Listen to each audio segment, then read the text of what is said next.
Vazodilatační, hojivý a regenerační účinek nízkofrekvenční pulzní magnetoterapie se pozitivně odráží i vlastně na zlepšení mikrocirkulace v centrálním nervovém systému, pokud vlastně ty aplikace zaměříme na oblast hlavy a oblast páteře. Tohoto účinku se využívá hlavně v rehabilitační péči u dětí s lehkou mozkovou dysfunkcí, s dětskou mozkovou obrnou, u dospělých postavech po cévních mozkových příhodách a u celé skupiny degenerativních onemocnění centrálního nervového systému různé etiologie, jako jsou například Alzheimerova demence, Parkinsonův syndrom, roztroušená skleróza a podobně. Lehká mozková dysfunkce u dětí, neboli lehká mozková encefalopatie, je postižení vlastně centrálního nervového systému dítěte během mimoděložního života, vlivem porodního traumatu, ischemii a tak dále. Základní léčbou je farmakoterapie zaměřena na výživu mozku a na zlepšení vlastně průtoku okysličené krve mozkem, aby se to, co tam se objeví patologického, mohlo rychleji zhojit, rychleji regenerovat, aby jiné části mozku rychle převzaly funkce poškozené části, aby došlo k regeneraci ještě ovlivnitelných částí. Protože lehká mozková dysfunkce se projeví celou řadu problémů. Poruch hybnosti se tam objevuje řada, poruchy soustředění, poruchy řeči, hyperaktivita, hypoaktivita a tak dále. U dětské mozkové obrny jde o poruchu centrální regulace hybnosti a vývoje hybnosti vzniklé z poškození nezralého mozku v rané vývojové době. To znamená teda před porodem, během porodu a brzo po něm. Může docházet opět celé řadě poruch, mentální poruchy, nervové záchvaty, smyslové vady, poruchy komunikace. Samozřejmě v popředí je vždycky porucha hybnosti.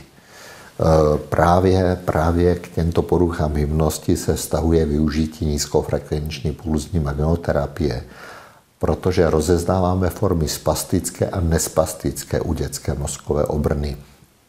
Aplikace nízkofrekvenční pulzní magnetoterapie a využití myorelaxačního efektu je výborná příprava před dalším cvičením a před další cílenou rehabilitaci. Takže určitě by to měla být součást komplexní rehabilitační péče. Mozkové dysfunkce u dospělého, ty zase vznikají většinou v souvislosti s nedostatkem nebo s poruchou cévního zásobení mozku a při degenerativních změnách v důsledku ischemie nebo autoimunních a toxických vlivů. Například po cévní mozkové příhodě, kde využíváme magnetoterapii v takzvané rané rehabilitaci.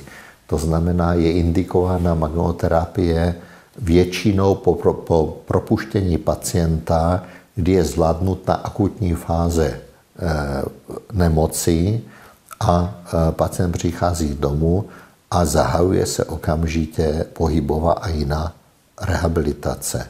Nízkofrekvenční magnetoterapie dosahuje tím, že přímo stimuluje neurony, tím, že dělá vazodilataci kapilár a prekapilár a tím pádem vytváří lepší podmínky pro mikrocirkulaci a přímou stimulaci nervových funkcí velice dobrých efektů.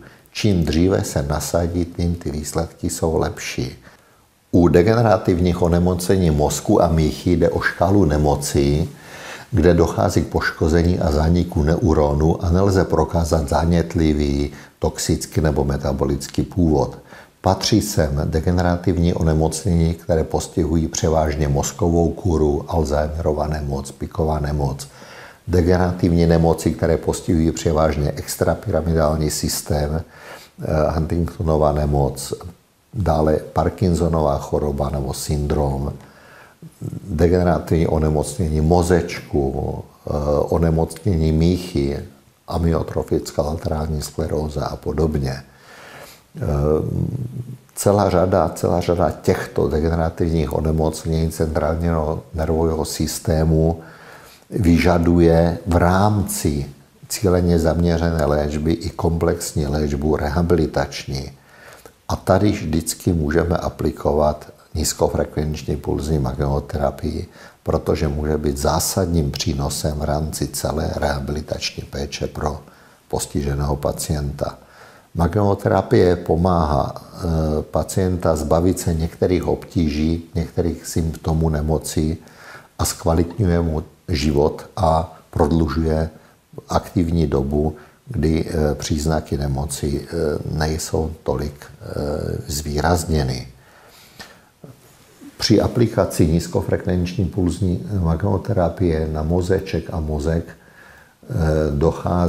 dochází k celé řadě změn, které vedou například k zvýšené sekreci melatonínu, k přesunu vápenatých iontů z nitra buňky do zevního prostředí, k zásadnímu vazodilatačnímu efektu.